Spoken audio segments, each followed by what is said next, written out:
வணக்கம். எல்லாரும் எப்படி இருக்கீங்க? நம்ப சேனல்ல போடுற தெனாலிராமன் சீரிஸ் வந்து நல்லா போயிட்டுருக்கு. நீங்க எல்லாரும் நல்ல வரவேற்பு குடுத்துருக்கீங்க. அதே மாரி தெனாலிராமன் எப்படி வந்து விஜயநகர பேரரசு கிருஷ்ணதேவராயருக்கு ஒரு நல்ல அமைச்சரா இருக்கிறாரோ, அதே மாரி இன்னொருத்தங்க வடநாட்டுல இருக்காங்க. அவங்க தான் அக்பர், பீர்பால். இந்த கதைய பத்தி எத்தன பேருக்கு உங்களுக்கு தெரியும்? இவங்க கதையும் தெனாலிராமன், கிருஷ்ணதேவராயர் கதை போலயே ரொம்ப சுவாரஸ்யமா இருக்கும். இந்த கதைய பத்தி கொஞ்சம் பார்க்கலாம் வாங்க. இந்த அக்பர் வந்து நம்ம எல்லாருக்குமே தெரிஞ்ச ஒரு முகலாய பேரரசர். அவருக்கு கீழ பீர்பால் அப்படின்ற ஒரு அமைச்சர் இருந்தாரு. இந்த பீர்பால் வந்து ஒரு ஹிந்து. அக்பர் ஒரு முஸ்லிம். இதுவே பெரிய ஒரு நல்ல ஒரு நட்புக்கான அடையாளம். அவங்க கிருஷ்ணதேவராயருக்கும் தெனாலிராமனுக்கும் எப்படி நட்பு இருந்ததோ, அதே மாரி தான் இந்த அக்பருக்கும் பீர்பாலுக்கும் இருந்துச்சு. இந்த பீர்பால் மிகவும் புத்திசாலி. நம்ம தெனாலிராமன போலவே. அது மட்டும் இல்லாம, அவருக்கு நகைச்சுவை உணர்வும் அதிகம். நாட்டுப்புற கதைகள் நெறையாவே தெரியும். அதனாலேயே அவரு ரொம்ப பிரபலமா இருந்தாரு அந்த ஊர்ல. ஒரு நாளு அக்பர் வெத்தலைய சாப்பிட்டுட்டு இருந்தாராம். அவருக்கு அவர் கீழ வேல பார்க்குற ஒரு வேலையாள் சுண்ணாம்ப தெரியாம அதிகமா வச்சு குடுத்துட்டாராம். அதிகமான சுண்ணாம்பு இருந்ததுனால, அத சாப்ட்ட அக்பருக்கு நாக்கெல்லாம் எரிச்சலா இருந்துச்சாம்.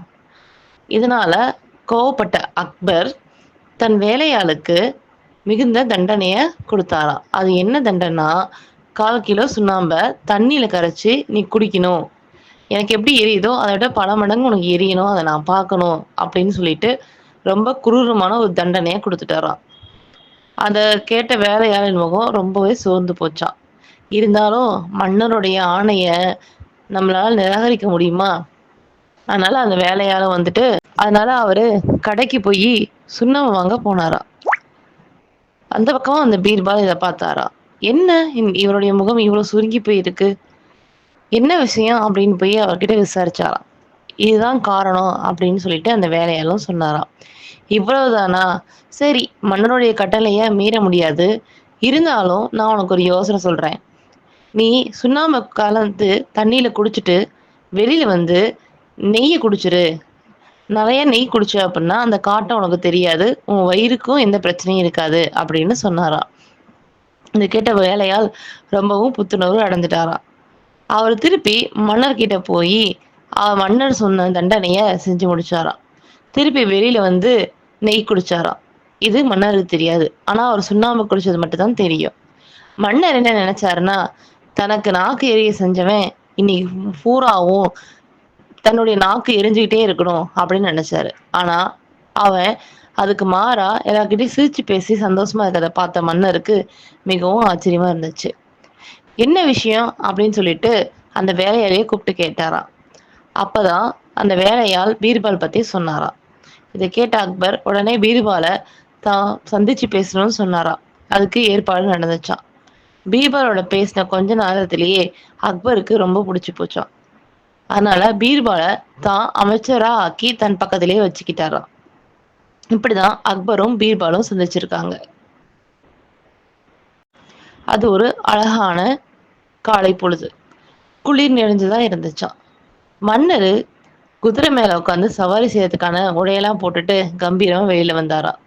இத பார்த்த பீர்பாலுக்கு புரிஞ்சு போச்சாம், மன்னர் எங்கேயோ வேட்டையாட போறாருன்னு. ஆனா எந்த ஒரு விலங்கையும் வேட்டையாடுறது பீர்பாலுக்கு பிடிக்காதாம். இத சொன்னாலும் மன்னர் வந்து ஏத்துக்க மாட்டாராம். இருந்தாலும் நாம ஏன் சொல்லணும் அப்படின்னு சொல்லிட்டு முகத்த ஒரு மாரி வச்சுக்கிட்டு அமைதியா நின்னாராம். மன்னர் விடவே இல்லையாம். வேணும்னே பீர்பால் கிட்ட வந்து, "நான் எங்க போறேன்னு உனக்கு தெரியுமா?" அப்படின்னு கேட்டாராம். "தெரியாது மன்னா" அப்படின்னு பீர்பால் சொன்னாராம். "இந்த விளையாட்டு தானே வேணாங்கிறது.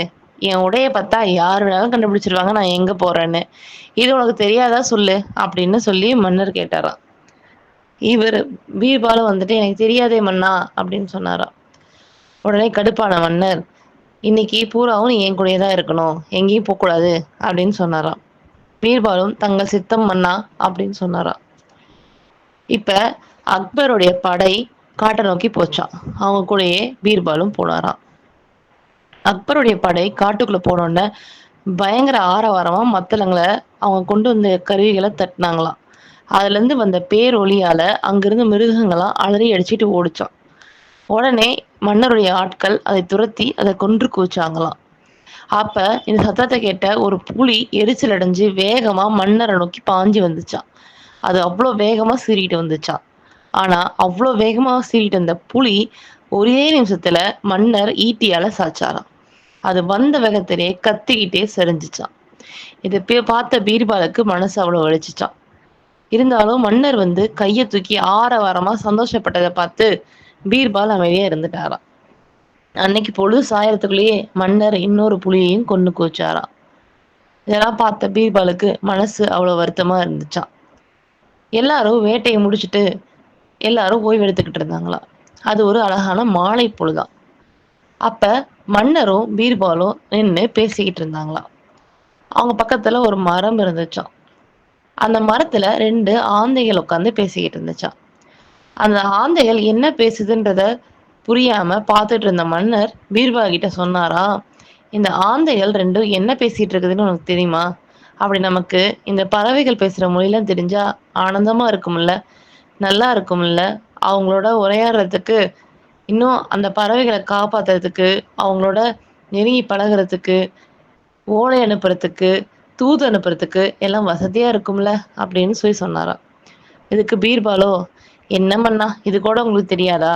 ஆந்த 2ம் என்ன பேசுதுன்னு எனக்கு தெரியுமே அப்படின்னு சொன்னாராம். என்ன சொல்ற பீர்பால்? ஆந்த 2 என்ன பேசிட்டு இருக்குது? ஆந்த 2 என்ன பேசுதுன்னு உனக்கு தெரியுமா? உனக்கு ஆந்தைகளின் மொழி தெரியுமா? அப்படின்னு கேட்டாராம். எனக்கு ஆந்தைகளின் மொழி மட்டும் இல்ல, எல்லா விலங்குகளுடைய மொழியும் தெரியும்னு சொன்னாராம். அதனால ஆச்சரியமடைந்த மன்னர், சரி அப்ப இந்த 2 ஆந்தைகளும் என்ன பேசுது? சொல்லு பார்க்கலாம் அப்படின்னு சொன்னாராம். அதுக்கு பீர்பால் சொன்னாராம், 2 ஆந்தைகள்ல ஒரு ஆந்தை மணப்பெண்ணுடைய தந்தை, இன்னொரு ஆந்தை மணமகனுடைய தந்தை. இந்த 2 ஆந்தைகளும் சம்மந்தியாக போறாங்க அப்படின்னு சொல்லி சொன்னாராம். இதை கேட்ட மன்னர் பரவசம் அடைஞ்சு, அருமை அருமை, அவங்க 2 பேரும் என்ன பேசுறாங்க? சொல்லு பீர்பால் அப்படின்னு சொல்லி ஆர்வமா கேட்டாராம். அதுக்கு பீர்பால் சொன்னாராம், இந்த பையனோட அப்பா என்ன கேக்குறாருன்னா, மிருகங்களே இல்லாத 40 காடுகள் வரதட்சணையா வேணும்னு கேக்குறாராம் அப்படின்னு சொன்னாங்களாம். அதுக்கு இந்த பெண் பிள்ளையோட அப்பா என்ன சொல்றாருன்னா, இப்போதைக்கு 20 காடு தான் இருக்கு. ஆனா இன்னும் ஒரு 6 வாரம் அவகாசம் கொடுத்தீங்க அப்படின்னா, இன்னும் நீங்க கேட்ட 40 காடையும் நான் கொடுத்துட்றேன் அப்படின்னு சொல்லுது அப்படின்னு சொன்னாராம். இதை கேட்ட மன்னர், என்னது மிருகங்களே இல்லாத காடா? அது எங்க இருக்குது இந்த உலகத்துல? என்ன பீர்பால், பொய் சொல்றியா?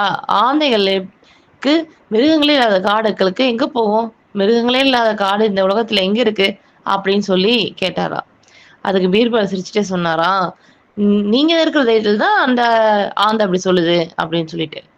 என்ன பீர்பால் சொல்ற, எனக்கு ஒன்றும் புரியலையே அப்படின்னு சொல்லி சொன்னாராம். மன்னா, நீங்க வந்த ஒரு நாள்லயே இந்த காட்டுல இருக்கிற பல மிருகங்களை கொண்டு குவிச்சிட்டீங்க. இது வரைக்கும் நீங்க வேட்டையாட போன 20 காடுகள்ல இருக்கிற எல்லா மிருகத்தையும் கொன்னுட்டீங்க. ஒரு மிருகம் கூட அங்க இல்ல. இப்பயே இந்த மணப்பெண்ணுடைய தந்தைக்கு 20 காடுகள் இருக்குது. இன்னும் ஒரு 6 வாரம் அவகாசம் கிடைச்சிச்சுன்னு வச்சுக்கோங்க. நீங்க என்ன பண்ணுவீங்க? இன்னும் ஒரு 20 காட்டுல இருக்கிற எல்லா மிருகங்களையும் கொன்னு குவிச்சுட்டு 40 காடுகளா ஆக்கிருவீங்க. நீங்க இருக்கிற தைரியத்துல தான் அந்த ஆந்தை அப்படி வாக்குறுதி குடுத்துட்டு இருக்குது. பாத்துக்குங்க, அவங்க கல்யாணம் நடக்கிறது உங்க கையில தான் இருக்குது அப்படின்னு சொல்லி சொன்னாராம். இத கேட்ட மன்னர் சற்று கோவப்பட்டாலும் பிறகு சிந்திச்சு சிரின்னு சிரிச்சாராம். அந்த சிரிச்ச சத்தத்தை கேட்டு அந்த காட்டுல இருக்கிற எல்லாரும் அவரை நோக்கி வந்தாங்களாம். என்னன்னு புரியாம பார்த்தாங்களாம். அக்பர் சொன்னாரா, சபாஷ் பீர்பால், சபாஷ், என்னுடைய ஞான கண்ணை நீ திறந்துட்ட. இவ்வளவு நாளா வேட்டையாடுதல்ன்ற பேர்ல மிருகங்களை கொன்னு குவிச்சுக்கிட்டு இருந்தேன். இன்னைக்குதான் அது தப்பு. காட்டுக்கு மிருகங்கள் ரொம்ப முக்கியன்றத நீ எனக்கு புரிய வச்சிருக்கிற. சரி பீர்பால், நான் இன்னையிலிருந்து எந்த மிருகங்களையும் வேட்டையாடல அப்படின்னு சொல்லி சொன்னாராம். இதை கேட்ட பீர்பால் மன மகிழ்ச்சி அடைஞ்சாராம். என்ன, இந்த கதை உங்களுக்கு பிடிச்சிருக்கா? பிடிச்சதா லைக் பண்ணுங்க, ஷேர் பண்ணுங்க, கமெண்ட் பண்ணுங்க.